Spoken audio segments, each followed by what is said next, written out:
Continuamos con las preguntas sobre Miguel N. Lira. En este momento del día me gustaría preguntarle acerca de su viaje a China. Yo, por lo que conocía de Miguel N. Lira, pues no tenía ningún dato que me dijera que Lira había salido del país. Cuando leo su libro Tepozanes, Miguel N. Lira, Leitmotiv, Miguel N. Lira, aparece ahí el dato de que hizo un viaje a China, dado sus aficiones al oriental. ¿Cómo fue ese viaje? ¿Cómo fue que se dio ese viaje y cómo fueron sus vivencias allá, de lo que usted sabe? Bueno, realmente yo también he buscado más al respecto de ese viaje a China. Lo menciona Frida Kahlo y el propio Lira hace poca mención de ello. Sin embargo, no se me hace descabellado porque efectivamente estuvo muy acercado a la poesía china. Los dos, tanto Frida Kahlo como Miguel N. Lira. Esto desde luego no es idea mía ni invención mía, esto lo hemos detectado en documentos de los que tenemos prueba. He percibido que Miguel N. Lira no se ufanaba de decir fui a Miami o fui a China, sino que él iba a lo suyo y era en ese sentido reservado, ¿no? Estuvo, no me acuerdo el personaje, el asesor en la Ciudad de México para con los dos. Orozco Muñoz, me parece que sí. Francisco Orozco Muñoz. Me parece que sí es él, en el que es severo con las aportaciones de Miguel N. Lira en la prensa, que desafortunadamente no he tenido oportunidad de encontrar esos ejemplares por la lejanía también. Pero es un tema poco abordado, justamente esto que tú comentas, ¿no? De la influencia de la poesía china en Miguel N. Lira. ¿Sí? Tendríamos que conocer un poco más y al menos por lo que yo sé, podríamos pensar que sí hay una participación palpable que podríamos conocer sobre Miguel N. Lira y lo oriental, y eso sería una de los textos de la biblioteca de Chapulín, llamado La hija del dragón. Es un cuento popular chino. Ese cuento no tiene ningún autor, pero al parecer, como Miguel N. Lira fue el director de esa colección, se podría pensar que él fue su traductor, y eso nos daría un acercamiento muy sencillo, pero grande en relación con lo que se puede tener sobre el orientalismo de Miguel N. Lira. Sí, pues realmente esa faceta de autor para un público infantil, empezando por Mi caballito blanco, la biblioteca del Chapulín, son varios ejemplares y varios tirajes pequeños que no hemos podido, en lo personal no he podido conjuntar en su totalidad, por la dificultad precisamente de conjuntar esos materiales.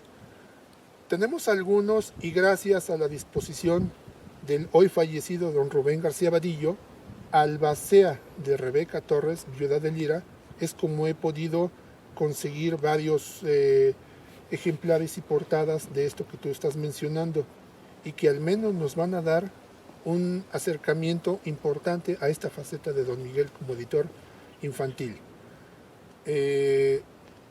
Gracias a don Rubén García Vadillo lo remarco porque me permitió ahondar y fotografiar todos estos materiales. Es como ahora los podemos conocer. ¿Qué sentido tiene que sigan guardados? Y más ahora que falta él como albacea, desconozco cuál sea el destino de estos materiales. Pero estos materiales, déjame decirte, Donovan, que son del estado de Tlaxcala. Porque don Miguel N. Lira es una figura de talla nacional y su producción, al igual que otros célebres escritores mexicanos, son parte de la sociedad, ya sea en el Distrito Federal o en Guadalajara o en Zacatecas. Entonces, estos materiales, los remarco, son de la población tlaxcalteca. Y por eso con mucho gusto contesto tus preguntas y aún sigo investigando lo que concierne, por ejemplo, a las obras y a las novelas infantiles de Miguel N. Lira. Sobre este material que es la biblioteca de Chapulín y la revista de Chapulín, la revista del niño mexicano, ¿qué nos puede decir de su contenido y sobre la labor de Lira a cargo del Departamento de Publicidad y Propaganda de la SEP? Bueno, pues es que fue un inicio que tal vez a largo plazo Miguel N. Lira no se imaginaba el impacto que iba a tener. Esto fue de gran impacto en esos años 50, 40, sobre todo en los 30, tú lo sabes, fue cuando estuvo al frente de la casa editora de la universidad. ¿Como uno de sus fundadores o su fundador principal? De hecho, digamos que fue uno de los fundadores, pero es el que le dio impacto importante a la revista de universidad, que fueron creo que 35, 36 ejemplares los que sacó de una calidad y contenidos pocas veces visto. En ese sentido, yo he detectado que la propia universidad, la UNAM, no tiene la colección completa de esos 36 ejemplares, que sin embargo, por investigaciones y apoyos que he recibido de diferentes partes, he conjuntado esas revistas en su totalidad. En cuanto a lo que mencionamos de la revista enfocada para niños, yo creo que a nivel pedagógico, sin saberlo, Miguel de Nelira estaba haciendo una aportación importante a la literatura mexicana. Tan es así que Pablo Neruda, el propio Walt Disney, hacen un acercamiento con Miguel de Nelira para ver cómo es que se le ocurre, cómo es que trabaja, cómo es que crea, quién le apoya en las imágenes, en los diseños.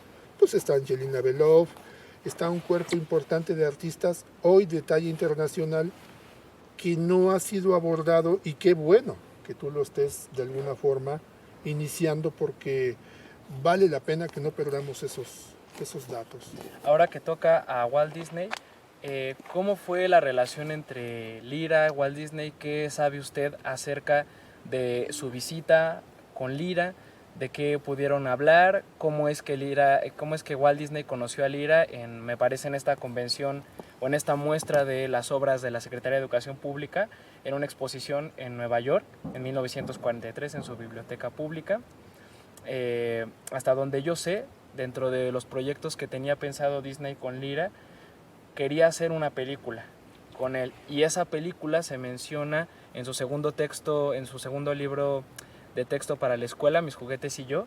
Se menciona constantemente una película en donde van a salir los juguetes. Parece ser que esa era la película que pretendía Disney hacer con Miguel N. Lira. ¿Qué puede decirnos acerca de eso? Sí, bueno, pues el empresario, porque llegó como tal, Walt Disney, tenía buen ojo para las historias, para sus propuestas y programas. Con ese afán viene a buscar y a platicar con don Miguel N. Lira para entablar una idea de si no de película, sí por lo menos de programa, a llevar a cabo en su propio país. Efectivamente, se hace una o dos exposiciones en Nueva York, si no me equivoco, y tiene muy buen resultado. Hay crónicas de ello detallado en donde se le reitera la invitación a Miguel N. Lira. Me parece que estaba en esas épocas en un apogeo muy importante como dramaturgo, don Miguel, con sus obras en Bellas Artes, sus exposiciones, y entonces tal vez no se concretaron algunos proyectos que tenían entre ellos como hermandad, porque los dos pertenecieron a la misma hermandad, eso tú lo sabes. Desafortunadamente a lo mejor ya no se concretó, o afortunadamente a lo mejor ya no se concretó un proyecto de esta naturaleza para llevarse a Pastillita o a Caballito Blanco o a Chapulín para los Estados Unidos. Esperemos conocer en trabajos como el que tú estás haciendo, nada fácil, pues cómo se dieron estas cosas en su definición.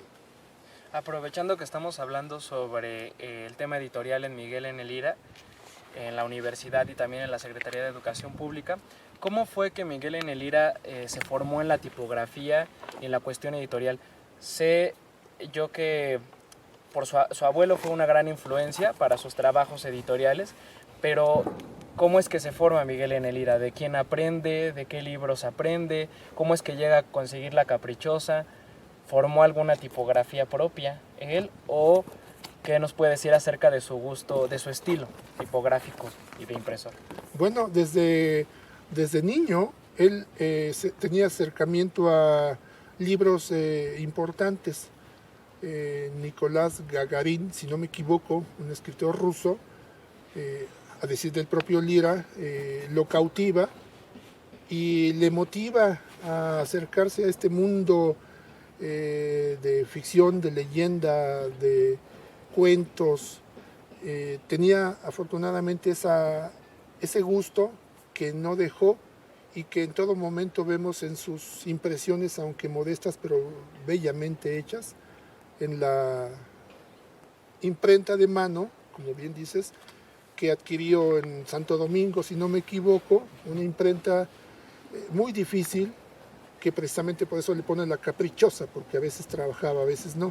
Entonces se da a la tarea de arreglarla y la deja en buen estado, hace sus primeras aportaciones y es como logra trabajos de muy buen nivel. Javier Villaurrutia, lo sabes, le solicita algunos trabajos. El propio Octavio Paz también pone en sus manos su primer poemario, la primera obra de Octavio Paz. Entonces, bueno, en esos entonces eran simples compañeros. Pero nadie en un momento dado se imaginaba la estatura de uno o de otro. Como editor, bueno, pues él traía esa sangre de su abuelo como editor, ya con nuevas técnicas, con más recurso quizá, es como se va haciendo de sus tipos, de los papeles, y se va también informando con diferentes maestros de la tipografía. Es como logra un buen trabajo y buenos inicios en ese aspecto. De muy buen gusto también porque utilizó distintos papeles, hizo libros de distintas medidas, con lo que podríamos decir ahora que era una calidad de lujo, con camisas en una especie de papel cebolla muy linda, con una muy buena interletra, con muy buena interlínea, también con tipografías muy elegantes como la Kennerly o Cleukens, que casi no se ven, por ejemplo, en un procesador de texto de la computadora. Son muy especializadas y muy elegantes, y también de conocimiento de tintas, ¿no? Porque las tintas que él pedía eran alemanas, y también pues en este sentido del papel lo buscó en distintas partes. Por un libro de Alfonso Reyes, de cortesía, se sabe que obtuvo papel de Loreto y Peñapobre, y pues tiene otros tipos de papel como el Corsicán, gruesos de, ¿cómo decirlo?, de un gramaje que se siente de muy buena calidad y de muy buen soporte para las tintas y para la legibilidad. Entonces pues son sus impresiones, las patentes para ver que era un maestro de la tipografía, o se volvió todo un maestro de la tipografía. Sí, así es. Yo creo que era muy exigente con él mismo.